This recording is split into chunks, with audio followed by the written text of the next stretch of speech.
Hey everyone, welcome back to K-Korner, the channel where we dive into the wild world of entitled people and their unbelievable stories. Hope you enjoy it, and without further ado, let's go. I was about 7 or 8 when this happened, though the exact age escapes me now. What I do remember with stark clarity is that day at the Girl Scout Jamboree. This event was a big deal, a gathering of various Girl Scout troops from around the area. We all headed out to a sprawling field, setting up tents for an overnight stay and enjoying a cookout along with other educational activities. My memories of the event are somewhat hazy around the edges, except for the incident that still stands out vividly. To give you a bit of background, I had been diagnosed with Asperger's syndrome, a form of autism, and ADHD when I was very young. These conditions shaped much of my early life, making social interactions particularly challenging. Despite this, my parents encouraged me to join the Girl Scouts, hoping it would help me develop social skills and make friends. Mostly it worked well enough, but there were always those rough patches. It was after dinner at Jamboree. The food wasn't to my liking, so I made myself a cheetah sandwich, a quirky concoction that raised a few eyebrows but suited me just fine. I finished eating while everyone else was still at it and, feeling restless, wandered off towards a large dip in the ground. In hindsight, it was probably an irrigation pond that only filled up during the rainy season. At that moment, it was dry, and I found myself standing there, lost in my own little world.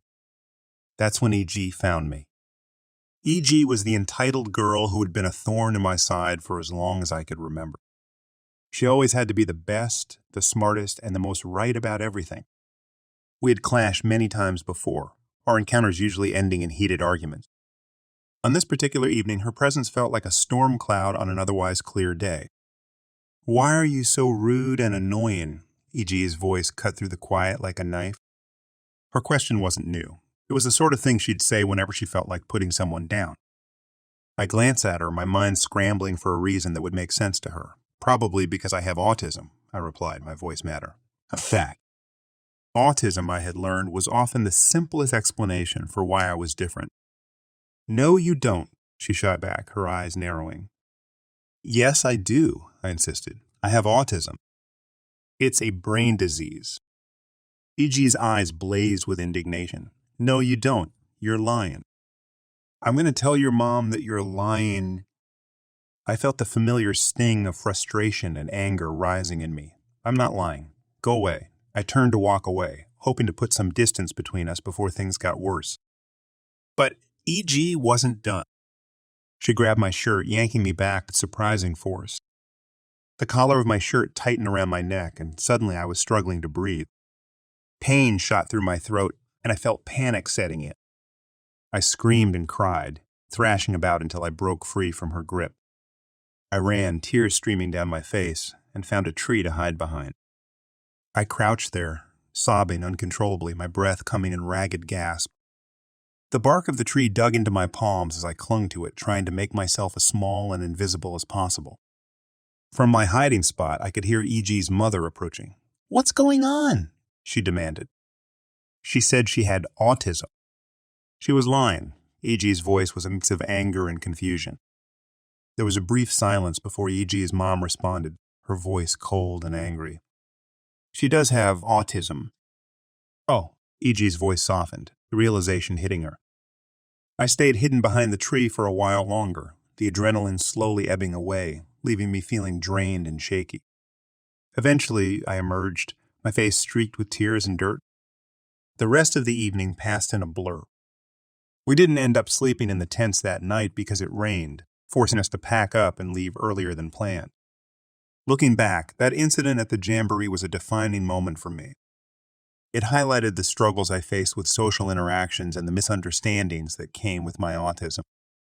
But it also showed me the importance of standing up for myself, even when it felt like the world was against me. Over the years, I've learned to navigate these challenges with more confidence and resilience. I've met many people who have been supportive and understanding, helping me to see that my differences are not a burden, but a unique part of who I am. E.G. and her harsh words became just another lesson in the long journey of self-acceptance and growth.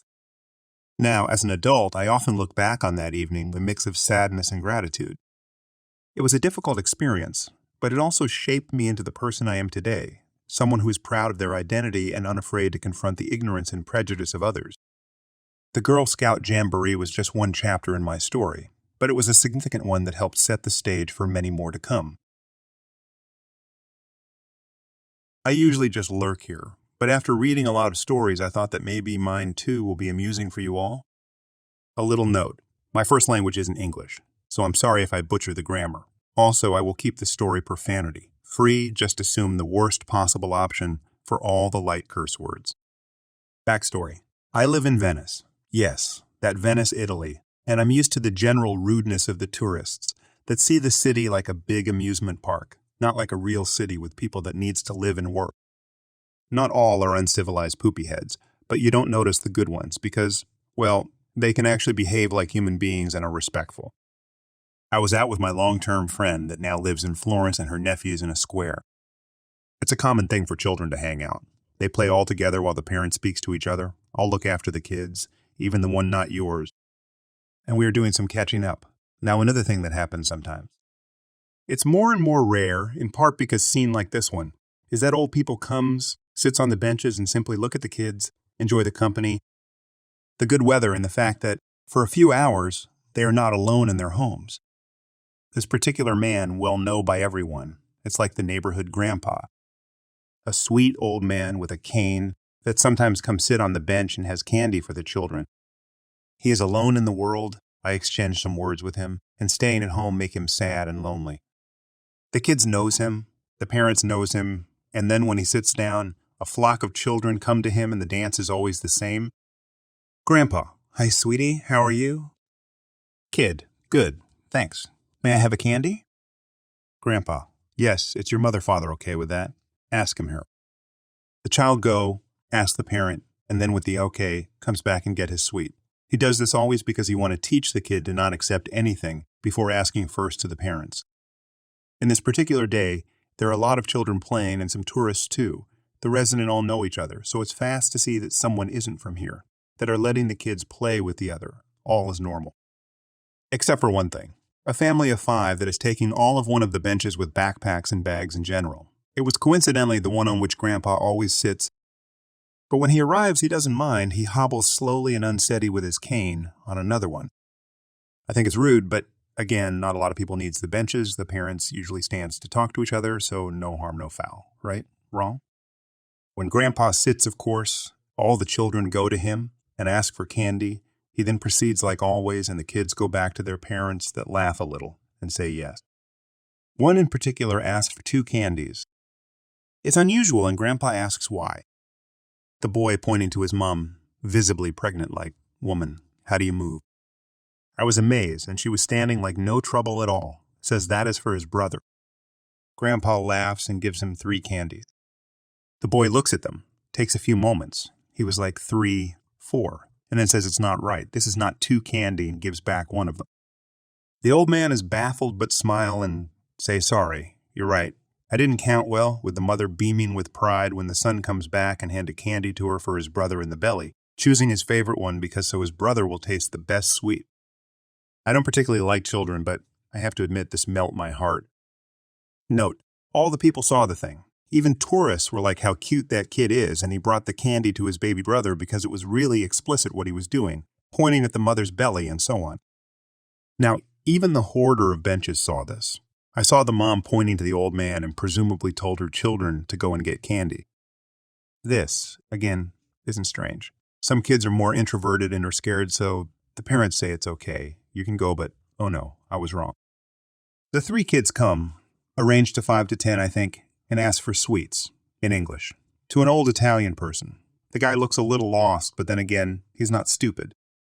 He points at the candy, the children nod, and he points to the mother, making signs like okay, but they don't understand. They ask again in English, this time more demanding, but he doesn't speak, so he is really in trouble. The mother is on her phone. The father nowhere to be seen. He left when they arrived. Sign, I step in. Language, it's a common problem.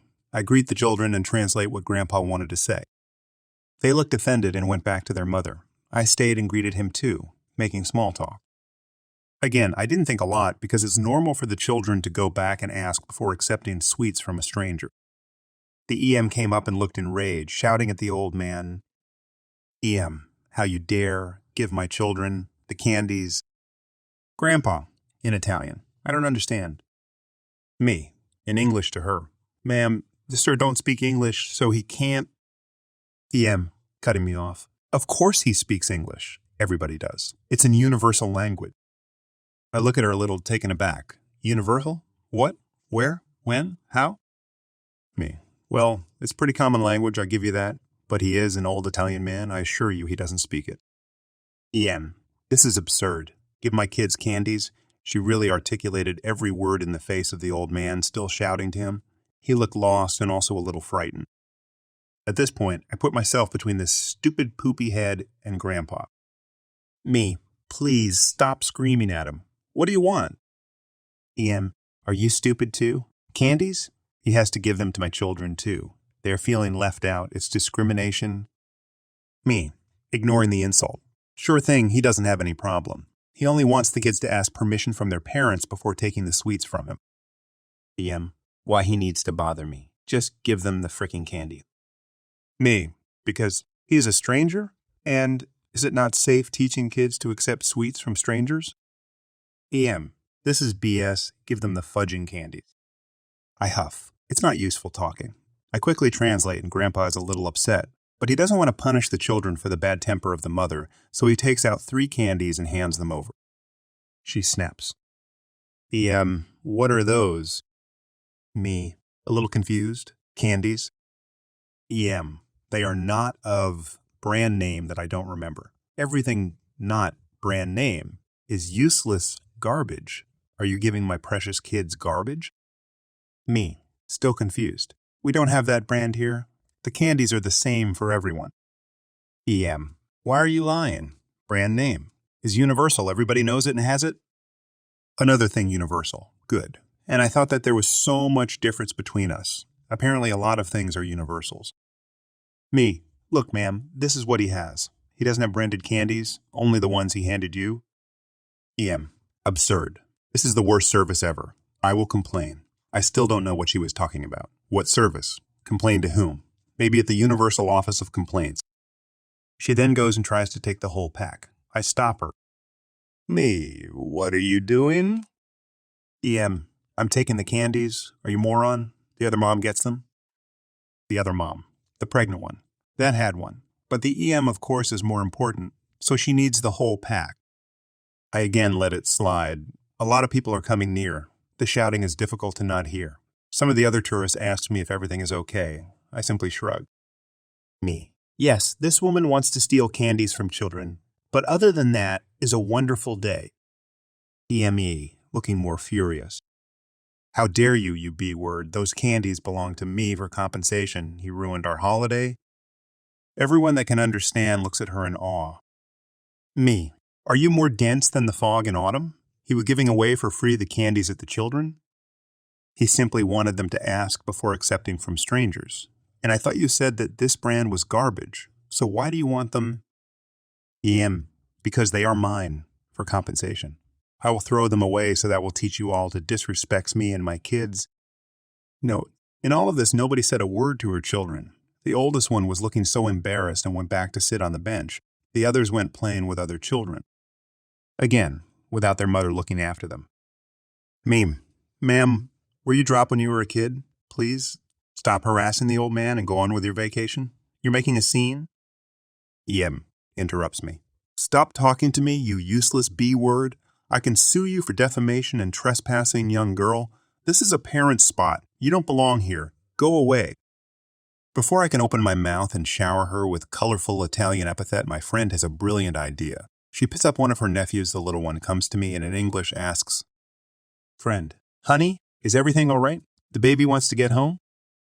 I smile and understand immediately, passing a harm on her waist. We have known each other since kindergarten, so we are like sisters. We don't have problem hugging or similar. Me. Sure thing, sweetie. I was finished talking with this rude lady. She looked like her brain just snapped. She opened and closed the mouth a few times, looking terrified, and then literally runs away screaming something like indecent, disgusting, same female sex scum. And deprivation in front of children and so on, dragging the kids and the impossible amount of baggages out of sight. We laughed so hard and then explained the whole situation to all the people. Then they laughed as hard. The only one that was a little sad was Grandpa, because he, at the end, wasn't able to give the candies to the woman's children. Then the boys from before told him to not be sad, because he will accept his candies. No problems at all. We laughed again. Another free comic book day has passed, and another mommy would not let her kid have a free comic. So I thought I would tell the tales of other times when similar events occurred. This tale begins the way all the others do, with a kid that wants a pack of the evil Pokemon cards. As soon as the girl spotted the cards, the typical mad mommy face appeared and the usual quote was quoted. "You don't need that." Girl said that she wanted them because they were fun. "Mommy, you keep losing them."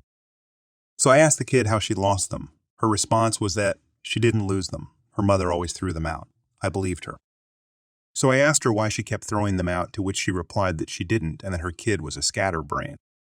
I responded that I hear this all the time and that the mother does throw them out. Again, I asked.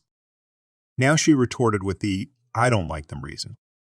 Then she asked her father to buy her one, but he took one look at his wife and giggled nervously, took the pack out of her hand and tossed it on my table. So I decided to have a little more fun. I told the mommy that today was her lucky day. It was free comic book day and the kid could take a free comic from the box on the table. She doesn't need it. Wow, even free won't relent. I asked the father what he thought. More nervous giggling. "Get a pair, sir." Girl thanked me for trying and Mommy yelled at her for wasting her time. Mommy grabbed her by the arm so she couldn't take a book. Another fine parent said that she wasn't going to waste her money on this shit. I informed her that her kid could take as many of the free books from the display so she didn't have to spend a dime on the kid. Rather than thanking me, she said that was even worse. I basically asked her, without cursing, what it meant. The kid stated that she hated that he liked comics and always was looking for an excuse not to buy them for him, and I took that excuse away. As he was saying this, she walked away and yelled at him to move along. The worst and funniest one I had was when the father and son were selecting a few age-appropriate books. The mommy saw this and pulled the books out of the kid's hand, yelled at the father. I said no, shredded them, and slammed the pieces on the floor. The father looked at her and stated that he said yes and the kid could have them. She went wide-eyed and yelled back for him not to defy her. He walked back to my stand, apologized, and asked if he could have a few more. All the while she was screaming that he better not do it. Of course I said yes and recommended that he hold on to them. All the way down this aisle she tried to grab them. Then about halfway down he finally had enough and yelled, "What the F is your problem?" and to knock it off. She didn't. About 15 years ago I had to close my account with my distributor, and the last time I officially did the giveaway I counted the number of parents that did this. I usually did this for the month of May as keeping the books was taking up space. I did 2 markets at that time, one in PA and the other in NE. I had 48 parents that would not let the kids have free books. 45 were the mothers, 2 of the fathers blamed the mother, and the third was like the guy in the first incident. One of the markets I used to go to had a Halloween party every year. So instead of giving away candy, I would give a kid a free book. Most parents did let the kid have them except for one. When I told them the giveaway, when the kid did trick or treat, she stated that the kid wanted candy. Kid stated that he wanted a comic. That was better. She told the kid, "No, you want candy." Kid, "No, I want this." Mother, well, you get the picture. Kid, "No, you want candy. Every year you steal my candy." Mother got mad and told the kid that now he wasn't getting anything. We both knew that anyway. So he took a free BA and thanked me, and the mother told me that I should be giving candy because that's what the kids really want. Enjoying the stories yet? If you do, please subscribe, like, and comment. Okay, so I don't even know where to start. This is going to be a pretty long one, but please help me out. I, 16F, lost my dad when I was 14 due to lung cancer. My father was an amazing dad, and he was my best friend. He basically knew everything about me. Some context about my mother: I knew I wasn't her favorite out of my 2 other siblings, 14, 19, early on in life. She's always favored my brother over me and my sister because he's a guy, and favored my sister over me because she's the younger one. She made me babysit both my maternal uncle's children, now 11 'em, 12 'em, 9 'em, and do all the household work when I was around 12, too. My father was out of state during those times. She could very well afford more than 2 maids during that time too, but she just didn't. I broke my leg around the same time, but she didn't take me to the doc until I called my dad crying out of pain, and he sent his employee to take me to his clinic. He flew back the next day, and they had a really bad fight. I have a very vivid memory of all of this, but I remember my dad telling her that I'm not a toy she can keep however she wants. Actually, her behavior wasn't as evident before as I had my dad to make it up. I hope that gives you all some idea about it. My mother has been emotionally abusing me since Dad passed away, but the physical abuse started around a week and some days ago. I had my exam the next day. It was well past 12 m, and I was at a conference with my friends discussing that exam, only she doesn't want me to have friends. There was one of my guy friends on the line, too. I was in the living room when I told everyone I better head to bed. As soon as I opened the door, I saw her standing at the doorframe in her nightsuit. She asked me who I was talking to. I said, my friend. She said, no, you were also talking to a guy. I replied, yes, it was a conference. She started beating her head with her hands and asked me why I would do this to her. It was like she was having a psychotic episode. I tried to calm her down, but she went inside the kitchen. The living room is attached to the kitchen, and brought a knife. She tried to hold my wrist and slit it as I was trying to push her away as gently as I could in that moment of panic so I wouldn't end up hurting her. I held her hand, which had the knife with mine, and she started pinching it with her mother. The pinches were so bad they left bruises. When that wasn't working, she took the knife to my chest as an attempt to reach my throat, but ended up giving me a very bad cut around my ribs. I was only wearing a very thin undershirt. She didn't stop even when it started bleeding. When I saw the blood and finally pushed her away with all of my force, she hit the wall and started crying while holding her knees. I tried to calm her down yet again, but she pushed me away and went upstairs. I went to clean up the blood, and when I came back, my phone wasn't there. She did give me my phone back a week later. She even banned me from going to school or my tuition. Now, since that day, she gets frustrated so easily and hits me any chance she gets. She hit me with a belt because I didn't clean up the cupboard. My sister messed it up, and I had just come back from my tuitions of 4 hours. She tried to choke me because I told her I'd do the dishes after I completed studying for my tests. So, it's pretty bad. I did tell my brother, but he instead asked my mother if she did that. He saw the bruises and a picture of the cut, too. And as you may guess, my mother hit me for telling him, too. I would report her, but she's a good mother to both of my siblings, and I don't want my sister to lose both of her parents. Yes, I'm sure she doesn't abuse my sister or brother in any way. My friend who lives on the other side of the country offered to buy me tickets so I could fly to him. But honestly, that would just make it all worse. My father was a well-known investor and had a lot of property. And it is a lot. Obviously, I can inherit any of it until I'm 18. He had a college fund for me too, but I can't access it till I'm 18 either. Legally, I've turned 15 this year. Yeah, they changed my birth year for some school admission thing, so I'll be inheriting any of it 3 years later only. I have plans to study on the other side of the country, and I need her to fund me. I think she's just looking for reasons to make me stay here and torture me. How do I collect the money to go study? Where I live, teenagers don't really do part-time, especially not girls. It's all too tiring, honestly, and I can't deal with all of this anymore. Help me out with anything, app. Please. This story is from a few years ago.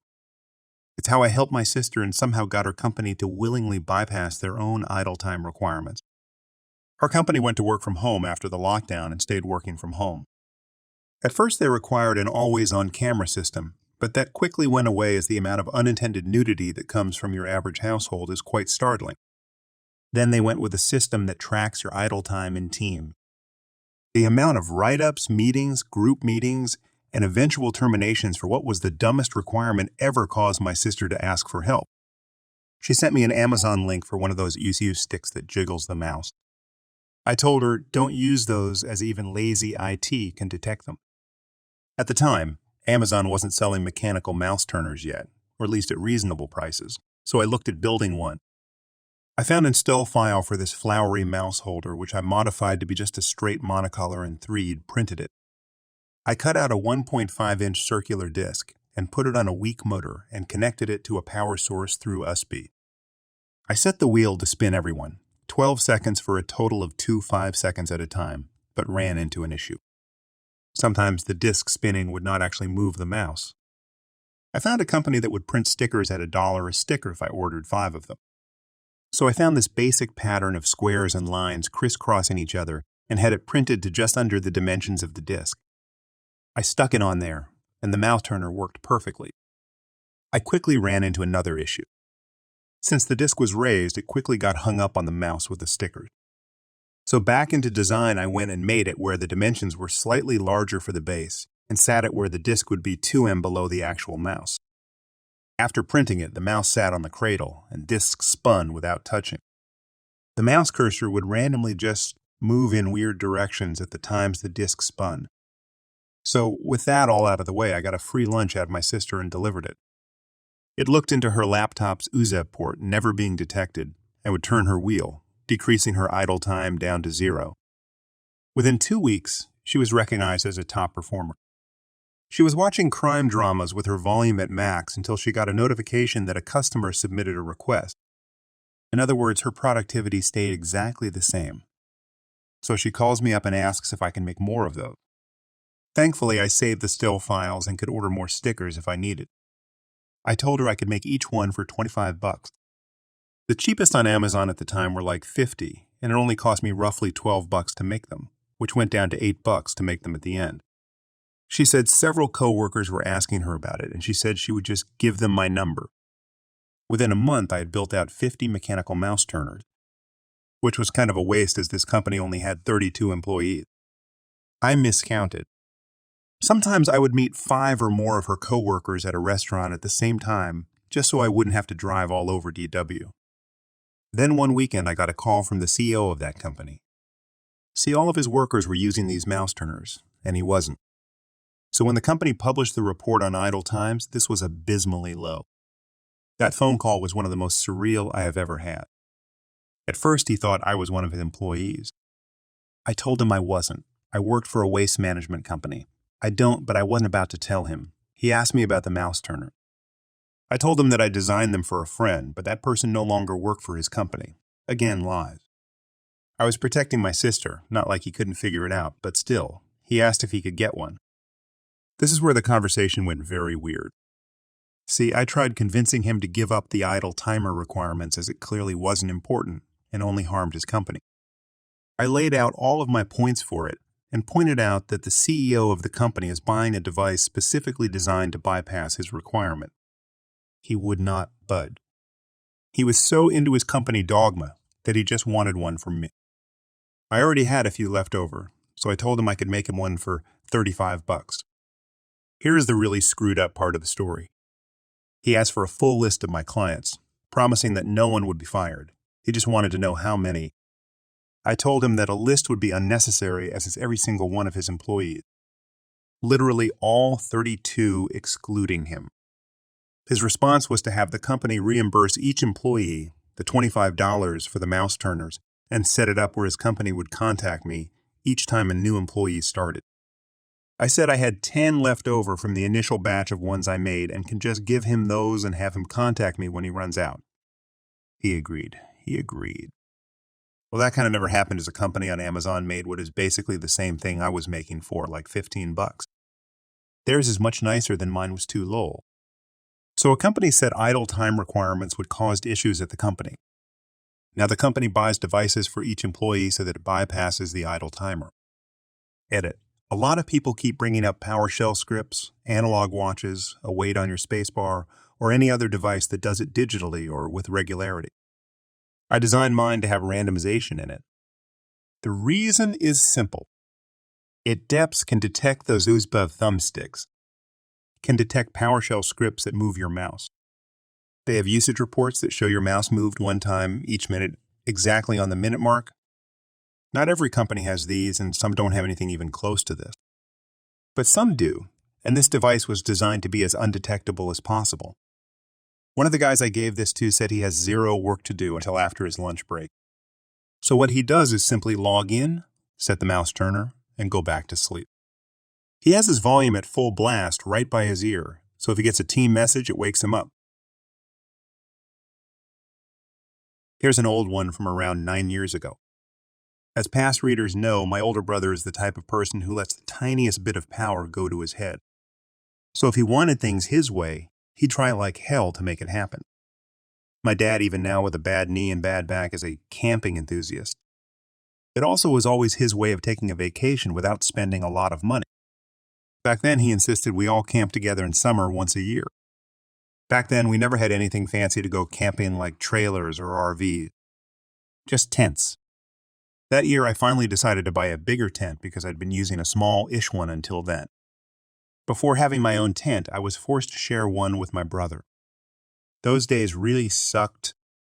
If there's one thing I'd always disliked about tent camping back then, it's that I was never comfortable when trying to sleep. Either sleeping on the ground, sleeping on an air mattress, or on foam padding. It was never comfortable. Some people act like air mattresses are comfortable, but they really aren't. When fully inflated, they feel hard. And when underinflated, the air moves around too much depending on how you lay on it. And most air mattresses I've used sprung leaks, and were always going flat by morning. So that year I decided to look into something better. A friend of mine showed me this cot he'd recently bought. It was a brand called Timber Ridge, and it was pretty damn comfortable. Almost like a real bed. So I decided I was going to find one of these for myself, and I did. Got one used for $100 or so in the marketplace. And I got a nice-sized tent to go with it from the same seller. I still have that cot, too. Back then, I was driving my old Camry wagon. I do miss that car from time to time.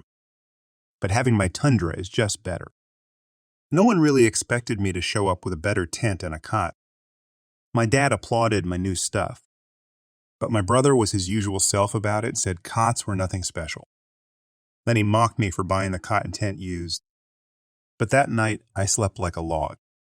My brother slept on an air mattress like usual, and I guess thought I'd have a terrible night, because I usually didn't sleep well when camping back then. But I woke up that morning feeling good, and I did brag about how good the cot and more spacious tent were. That made my brother fume. Later, I caught him taking a nap on my cot after I'd put it out to lay in the sun and just got angry that I'd woken him up. He loved the cot, though, and was very upset I made him get off of it. We have a family policy. If it's 100 yours and you bring it, you get to use it when you want it. Later, my brother gave me that age-old I'm thinking line. He tried to pull older brother seniority and said he'd be using my tent and cot for the rest of the camping trip. I told him no in an instant. But he tried to dismiss me. We were about to get in a fight about it when our parents intervened. My brother lied and said I'd told him he could use my tent and cot. But no one believed him because that's how he always was. Dad even played it off as him being a bad joker, which made him fume. Then he just stormed back to his own tent like a kid. Later that evening after a hike, I discovered he'd actually taken my cot from my tent and put it in his own.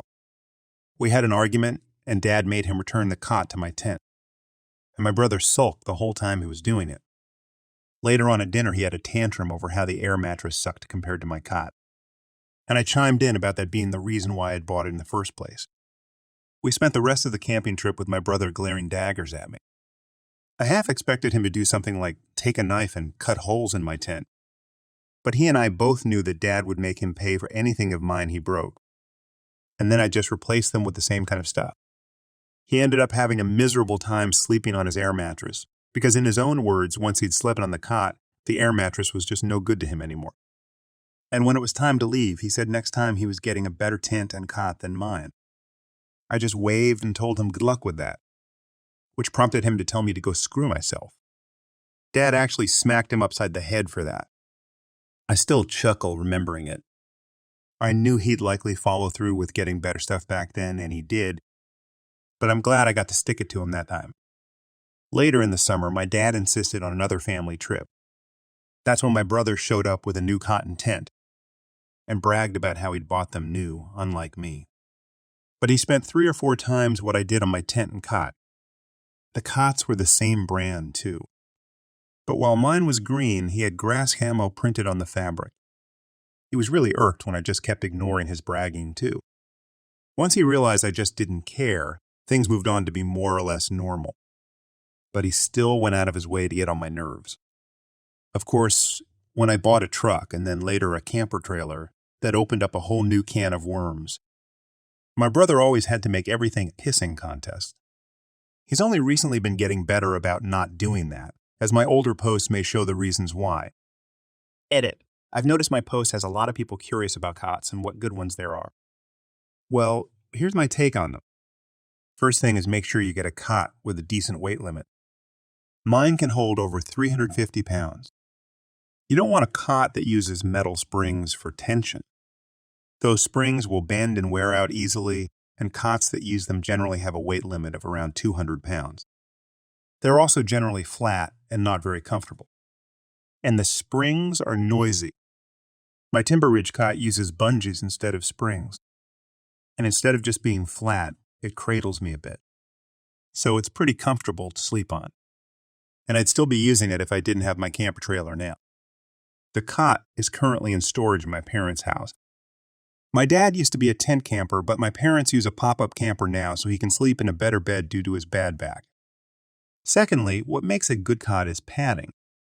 Yes, there are super lightweight cots that fold out of a small carry-on, but they aren't very comfortable and are way too complex and easy to break. Take it from the camping enthusiast, though I'm more a glamper now. Anyway, my Timber Ridge cot has good padding on it, and using it in conjunction with a sleeping bag is great. However, if you're using blankets or just sleeping on it as is, a cot is great with the summer heat, because since you weren't sleeping on a mattress, cool air collects under the cot and cools your back. Not great in the winter, so use a sleeping bag then. But great in the summer. Cots with good padding will keep you comfortable. Cots like mine are easy to find for sale online. You can order one, or you can get online to whatever site you use to buy used things off other people and see if someone is selling one locally. You can get a good cot like that a lot cheaper, depending on the seller. Thanks for joining us. If you enjoyed the video, don't forget to hit the like button and subscribe for more captivating stories. Share your own experiences, opinions in the comments below, and let's keep the conversation going.